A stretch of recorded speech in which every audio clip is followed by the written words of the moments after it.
गुरुर्ब्रह्मा गुरुर्विष्णु गुरुर्देवो महेश्वरा गुरु साक्षात परब्रह्म तस्मै श्री गुरवे नमः।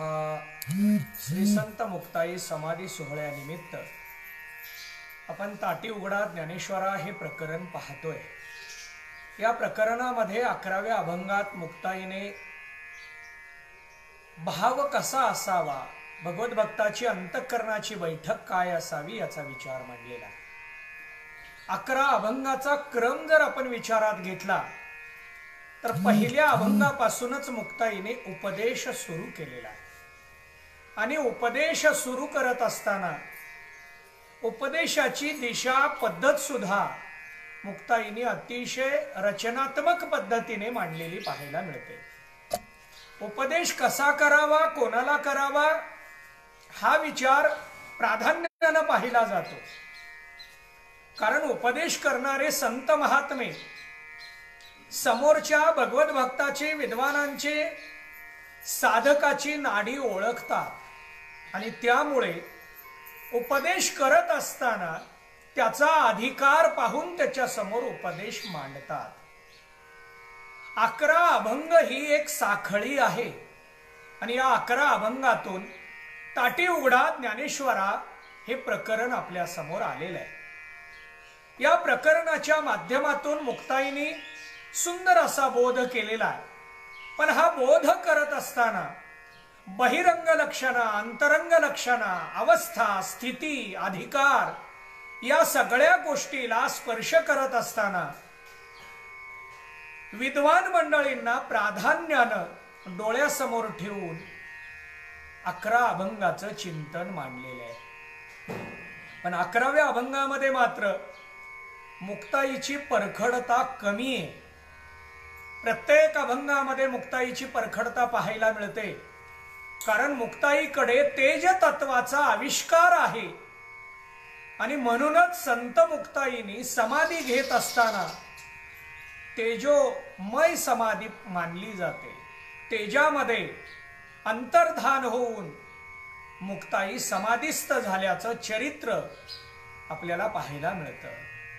पृथ्वी, आप, तेज, वायू आणि आकाश ही पंचमहाभूत आहेत आणि या पंचमहाभूतामध्ये प्रत्येक तत्वामध्ये, प्रत्येक महाभूतामध्ये एकेका संतांनी आपला देह समर्पण केलेला आहे। ज्या तत्वाचा आविष्कार असेल, ज्या तत्वाला स्वीकारून देह स्वीकारला असेल, त्या तत्वामध्ये आपला देह विलीन करावा, समर्पित करावा, त्याच्याशी एकरूप करावा हा विचार संत महात्म्यांनी केलेला आहे। आणि त्यामुळे मुक्ताईने समाधी घेतली, पण ती कशी घेतली, कुठं घेतली हा विचार चरित्राच्या माध्यमातून आपण पाहतो।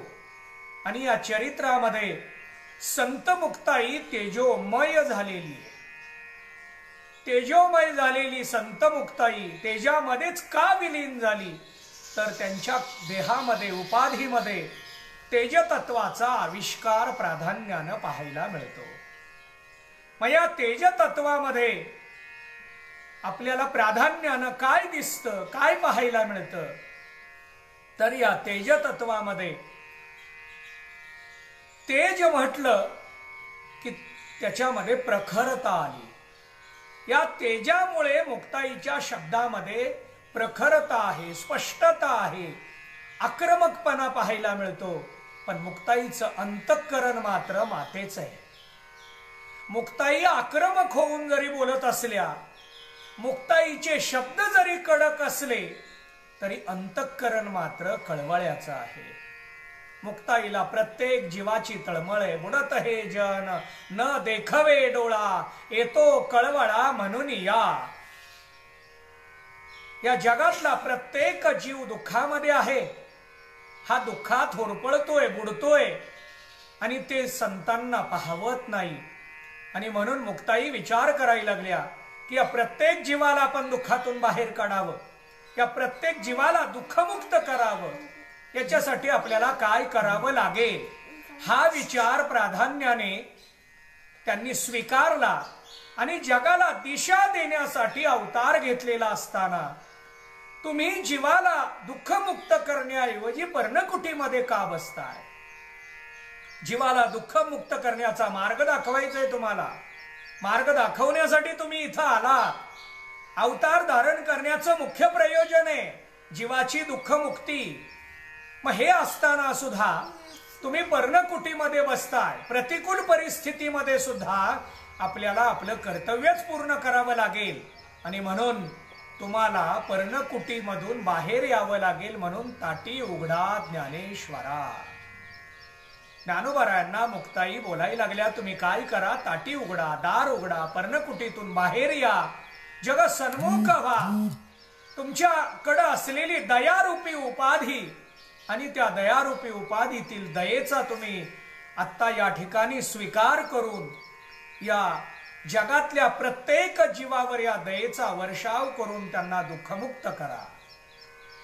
हा विचार मांडत असताना 10 अभंगामध्ये बहिरंग अंतरंग लक्षणं मांडत आक्रमकपणा, स्पष्टता, परखडपणा मुक्ताईचा पाहायला मिळतो. पण 11व्या अभंगामध्ये मात्र भावयुक्त अशा विचाराला प्राधान्य दिलं. आणि भक्तीमध्ये काय हवे, सेवा करत असताना कशी करावी, ज्यांना देव प्राप्त करायचंय त्यांनी काय करावं, त्याचा विचार मांडत असताना महाराज सांगायला लागले, शुद्ध ज्याचा भाव झाला दुरी नाही देव त्याला. ज्याचा शुद्ध भाव झाला त्याला देव दूर नाही. त्याला देव कुठं शोधायला जावं लागत नाही.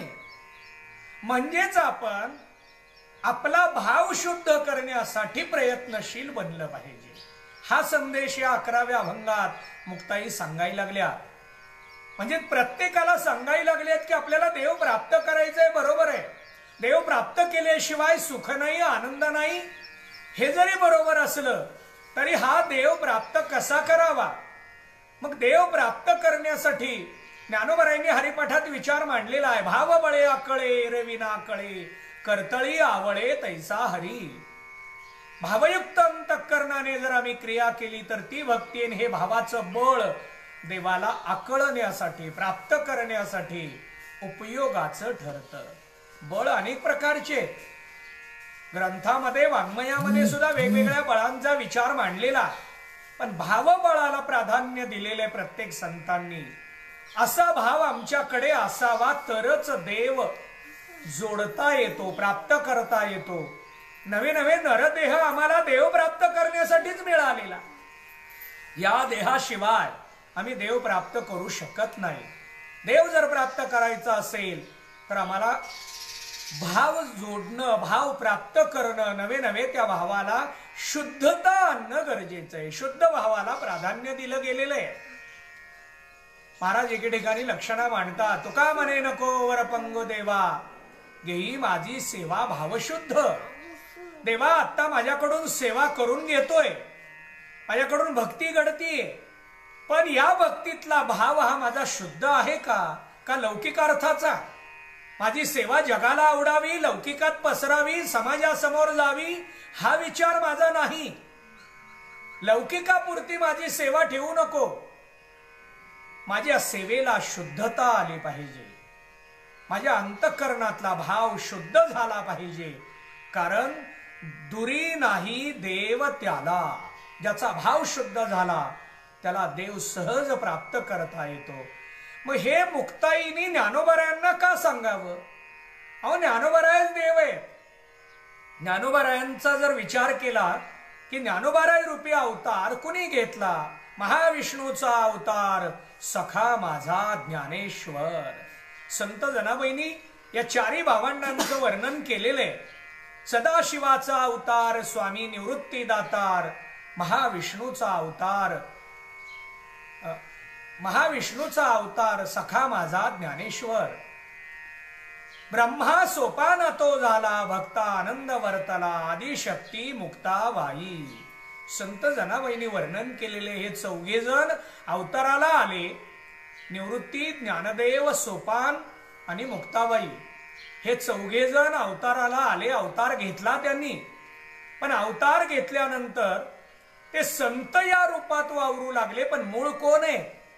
ब्रह्मा, विष्णू आणि महेश. देवच आहे.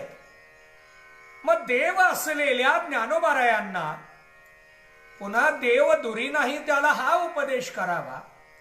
ताटीतून बाहेर काढण्यासाठी, पर्णकुटीतून बाहेर काढण्यासाठी, जग सन्मुख बनवण्यासाठी ज्ञानोबारायांना मुक्ताई प्रवृत्त करायला लागल्यात.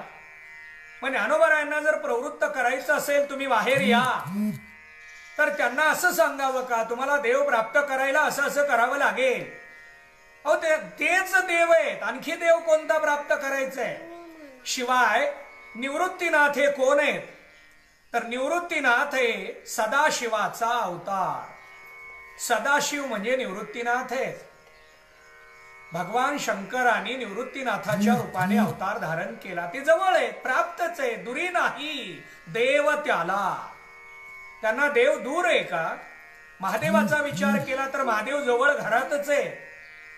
आणखी त्यांना या पण दुरी नाही या पदाचा विचार का सांगितला? असंही आपल्याला याचा विकल्प पाहता येतो, याचं चिंतन स्वीकारता येतं. आणि यामध्ये महादेव दूर नाहीत, स्वतः महाविष्णूचा अवतार आहे. ब्रह्मदेव आदिमाता आदिशक्ती बरोबर आहे. आणखी कोणता देव प्राप्त करायचा आहे? दुरी नाही देव त्याला. त्यांना देव दूर नाही हे जगाला सांगावं, जीवाला सांगावं, साधकाला सांगावं का ज्ञानोबारायांना सांगावं? देव दूर नाही हे सांगायचंय बरोबर आहे, पण कुणाला? ज्ञानोबारायांना याची काही आवश्यकता नव्हती. पण या जगामध्ये जे देवापासून, स्वरूपापासून, स्थितीपासून, आत्मतत्वापासून जे बाजूला झालेत, जे जन्ममरणामध्ये आहेत, जे दुःखामध्ये आहेत, जे इर्धारामध्ये आहेत, जे तादात्म्यानं जीवन जगतात, जे आसक्त आहेत, या सर्वांना बाहेर काढण्यासाठी शुद्ध भावाची आवश्यकता आहे. आणि समाजाला शुद्ध भाव सांगत असताना तो समाजाला डायरेक्ट शब्दातून सांगण्यापेक्षा कृतीतून सांगावं म्हणून 11 अभंगाचं नियोजन करण्यात आलेलं आहे. ही साखळी पद्धतीची रचना आहे. स्फुट अभंग वेगळे, अभंगाचं स्वातंत्र्य गाथ्यामध्ये पाहायला मिळतं. गाथ्यामध्ये प्रकरण असलं तरी 2 अभंगात साखळी मिळत नाही पाहायला. 2 अभंग वेगवेगळे, प्रत्येक अभंगाचा विषय, प्रत्येक अभंगाचा अधिकारी, प्रत्येक अभंगाचं प्रयोजन स्वतंत्र आहे. पण हरिपाठ ग्रंथ, ताटी उघडा ज्ञानेश्वरा हे प्रकरण, हा ग्रंथ हा साखळी पद्धतीचा पाहायला मिळतो. प्रत्येक अभंगाचं चिंतन एका अधिकाराला डोळ्यासमोर ठेवून मांडलेलं पाहायला मिळतं. यामध्ये अधिकाराला खूप मोठं मोल आहे आणि म्हणून मग अधिकारावर प्रयोजन आहे. भक्ताच्या दृष्टीनं प्रयोजन काय, सिद्धाच्या दृष्टीनं प्रयोजन काय, साधकाच्या दृष्टीनं प्रयोजन काय आहे आणि जीवाच्या दृष्टीनं प्रयोजन काय आहे. आम्ही जन्माला आलोय बरोबर आहे, जीवन मिळालेलं आहे, जीवनाचा प्रवास सुरू आहे, आम्ही कर्म करतोय, क्रिया चालू आहे. पण या जीवनामध्ये आमचं मुख्य प्रयोजन काय आहे? अधिकारावर प्रयोजनाचा विचार आहे. म्हणजे उत्तम अधिकारी, मध्यम अधिकारी, कनिष्ठ अधिकारी या प्रत्येक अधिकाराचा विचार पाहत असताना आपल्याला चिंतन स्वीकारता येतं की अधिकार बदलला की प्रयोजनाची व्याख्या बदलते. अधिकारानुसार, अधिकारावरून आपण प्रयोजनाचं चिंतन करतो. म्हणजेच अधिकार आणि प्रयोजन हे पाहत असताना यावर संबंध आणि विषय अवलंबून आहे. उत्तम अधिकाऱ्याचा विषय वेगळा, मध्यम अधिकाऱ्याचा विषय वेगळा, कनिष्ठ अधिकाऱ्याचा विषय वेगळा. जसं आता शैक्षणिक क्षेत्रामध्ये ऑनलाईन पद्धतीने मोबाईलवर शिक्षण सुरू झालं, शाळा सुरू झाल्या. ग्रामीण भागातल्या मंडळींनी काय करावं? ग्रामीण शब्द आला की अधिकार बदलला, अधिकार बदलला की शिक्षणाची पद्धत बदलावी लागते. पुस्तक तेच आहे, शिकवणं तेच आहे, त्यांना परीक्षा तीच द्यावी लागणार आहे.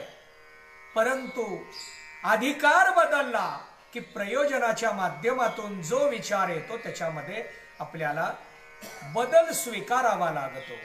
मग ग्रामीण भागामध्ये काय करावं लागेल? तर ग्रामीण भागामध्ये शाळा उशिरा सुरू कराव्या लागतील. कारण ग्रामीण भागामध्ये आता बहुतांश शेतकऱ्यांना प्रपंच पाहणं कठीण झालेलं आहे आणि चांगले मोठे अँड्रॉइड मोबाईल कसे स्वीकारावे, कसे घ्यावे त्यांनी? बरं, शहरामध्ये सुद्धा 80% मंडळी मोबाईल आहेत अशी जरी असली तरी मुलाला स्वतंत्र मोबाईल घेण्याची कुवत आता आहे का? आपला स्वतःचा मोबाईल मुलांना द्यायचा, ही वेळ आता प्रत्येकासमोर आली आहे. म्हणजेच मला काय सांगायचं आहे, अधिकार बदलला की प्रयोजन बदलतं, अधिकार प्रयोजनावर विषय संबंध बदलतो.